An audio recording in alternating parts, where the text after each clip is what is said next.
One of these films is a documentary about the maddest film studio on earth, and the other is the country's first ever film. This is the Movie World Cup, where I take the most popular films from each nation and match them head-to-head knockout style. Today it's Uganda versus Timor-Leste. First, from Uganda, I watched Once Upon a Time in Uganda.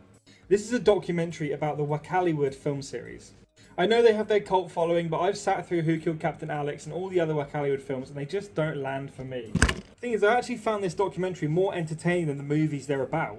This follows Alan Hoffmanis, who is the American guy that found Isaac Nabwana's work, and the guy who became his fiercely dedicated champion.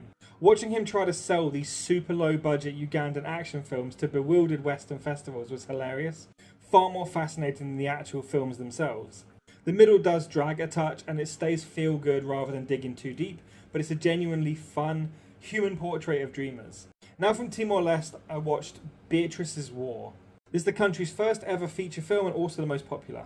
This tackles the horrific 2-decade-long occupation head on, and it follows the life story of a young woman from being a frightened child into a determined resistor. It's rough around the edges, obviously it has a very, very modest budget, but what it lacks for in budget it makes up for in humanity. There's no gratuitous gore here, which there could have been, just the quiet, pervasive terror of everyday life under this brutal regime. There are traditional Timorese songs as well that give it this vital beating heart, and it is a deeply affecting movie.